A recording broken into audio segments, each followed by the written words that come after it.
आप सबको मेरा प्यार भरा नमस्कार। उम्मीद है आप सभी खुश होंगे, सुरक्षित होंगे। आप सभी को दशहरा की हार्दिक शुभकामनाएं। आज का ये वीडियो हमारे नन्हे मुन्ने प्यारे प्यारे बच्चों के लिए। प्यारे बच्चों, आपका स्कूल, आपके टीचर्स आपको बहुत मिस कर रहे हैं। स्पेशली इन त्योहारों पर जब हम हर साल मिलकर सारे त्योहार मनाते थे, स्कूल में बहुत रौनक रहती थी। अब स्कूल ही नहीं लग रहे आप सबके बिना। लेकिन इन सबसे ज़्यादा ज़रूरी आपकी सुरक्षा है, आपकी सेफ्टी है। तो घर रहिए, सुरक्षित रहिए। घर रहकर भी हम एक दूसरे से कनेक्ट हैं, एक दूसरे के साथ है। तो हर साल की तरह हम सारे त्योहार मिलकर मनाएंगे। हर त्योहार पर आपके ढेर सारे सवालों को मैं बहुत ज़्यादा मिस कर रही हूँ। जब हर त्योहार पे आप मुझसे पूछा करते थे, मैम ये क्यों मनाया जाता है, इस दिन क्या हुआ था, और फिर क्लास में इस बारे में बहुत सारी चर्चा होती थी। तो आपका बेझिझक क्वेश्चन करना मुझे बहुत पसंद है। तो चलिए आज हम बात करते हैं कि दशहरा क्यों मनाया जाता है। राम जी और रावण जी की कहानी मैं आपको कई बार सुना चुकी हूँ। आज मैं आपको सुनाऊंगी विजयदशमी की कहानी, तो ध्यान से सुनिए। विजयदशमी हिंदुओं द्वारा मनाए जाने वाला प्रमुख त्योहार है। यह त्योहार चंद्रमास अश्वयुजा यानी अक्टूबर को आता है।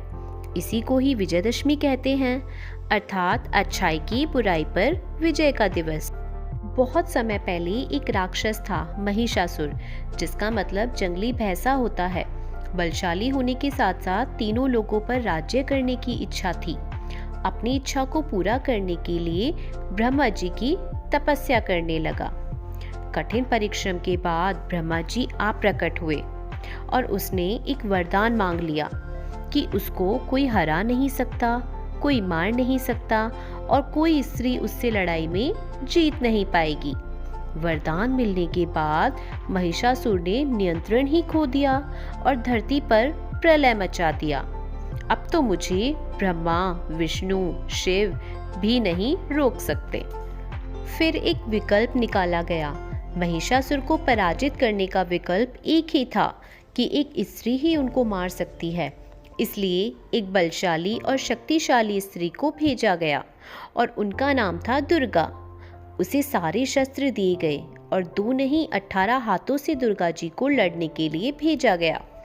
विष्णु जी ने अपना सुदर्शन चक्र, शिवाजी ने त्रिशूल और इंद्र जी ने ब्रजयुद्ध से सम्मानित किया।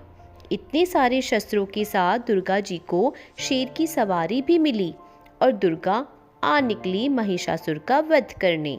महिषासुर अपनी तैयारी में सक्षम था।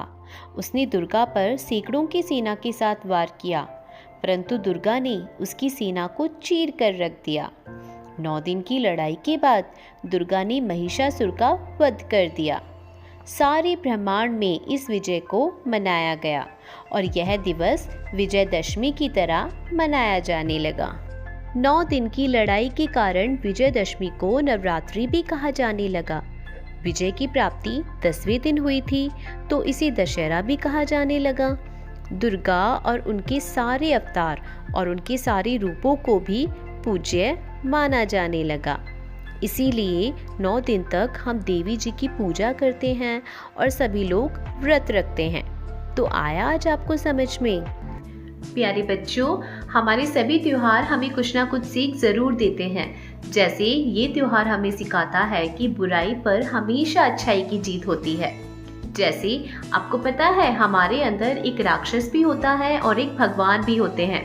तो बुरी आदतों को हमें दूर करके हमें उस राक्षस को मारना होता है और अच्छी आदत को अपना के भगवान जी को जिंदा रखना होता है। जैसे आपके पेरेंट्स, आपके मम्मी पापा, आपके टीचर्स या आपके घर के बड़े जो भी आपको सिखाते हैं वो सब अच्छी आदतें हैं, तो उन्हें आपको अपनाना है और बुरी आदतों को हटाना है, बुरी आदतों को दूर करना है। तो इस दशहरे पर आप कौन सी अच्छी आदत को अपना रहे हैं और बुरी आदत को छोड़ रहे हैं, ये सभी आप ग्रुप में बताएंगे अपनी मैम को और प्रॉमिस करेंगे कि हमेशा आप अच्छी आदत को ही अपनाते रहेंगे और बुरी आदत को छोड़ देंगे। त्योहारों को परिवार के साथ सुरक्षित होकर मनाइए और दोबारा मिलेंगे ऐसी ही अच्छी बातों के साथ। तब तक अपना ध्यान रखिए। धन्यवाद।